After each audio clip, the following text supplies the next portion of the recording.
করেছে। কাজেই আমি সরকারের প্রতি আহ্বান জানাচ্ছি, আপনারা অনতিবিলম্বে জাতিসংঘে ভারতের বিরুদ্ধে নালিশ উত্থাপন করুন যে ভারত বাংলাদেশের বিরুদ্ধে অঘোষিত যুদ্ধ ঘোষণা করেছে, এবং এর বিরুদ্ধে জাতিসংঘের সাধারণ পরিষদ এবং সিকিউরিটি কাউন্সিলে আমাদের অনতিবিলম্বে যেতে হবে।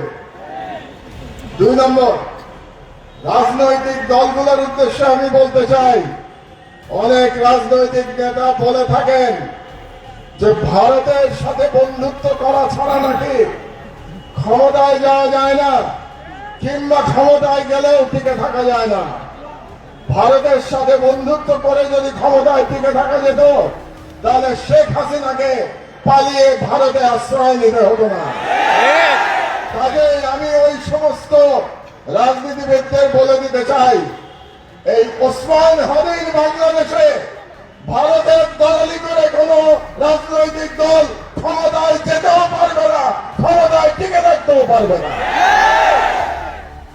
3 নম্বর, আমি ভারত সরকারের প্রতি আহ্বান জানাচ্ছি, আগামী 25শে ডিসেম্বরের মধ্যে আপনারা খুনি মৃত্যুদণ্ডপ্রাপ্ত শেখ হাসিনা এবং আসাদুজ্জামান খান কামাল এবং হাদির হত্যাকারী, হাদির উপরে আততায়ী যারা ছিল, তারা যদি ভারতে আশ্রয় নিয়ে থাকে, তাদেরকে 25শে ডিসেম্বরের মধ্যে আপনারা হস্তান্তর করুন, প্রত্যর্পণ করুন। না হলে আমি হাদির রক্তের কসম দিয়ে বলছি, বাংলাদেশের প্রতিটি ভারতীয় প্রতিষ্ঠানের বিরুদ্ধে আমরা প্রতিরোধ সংগ্রাম করব। আমি সরকারের প্রতি আহ্বান জানাচ্ছি, 25 তারিখের মধ্যে যদি এই খুনিদের পাঠিয়ে দেওয়া না হয় বাংলাদেশে, তাহলে বাংলাদেশে কর্মরত প্রতিটি ভারতীয়ের ওয়ার্ক পারমিট বাতিল করতে হবে। আর আমি জনগণের উদ্দেশ্যে বলতে চাই, এই অথর্ব স্বরাষ্ট্র মন্ত্রণালয় দিয়ে আমাদের নিরাপত্তা পাওয়া যাবে না, কাজেই তাদের আশা আমাদের ছেড়ে দিতে হবে।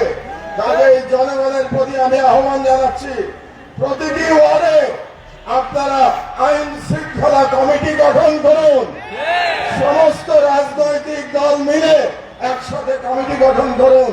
তাদের দায়িত্ব হবে ফাঁসিবাদী এবং ফাঁসিবাদী দোষরদের চিহ্নিত করে তাদেরকে আইনের হাতে সোপর্দ করা, এই দায়িত্ব জনগণকেই নিতে হবে। এই কটি কথাই আমি আজকে বলতে চাই।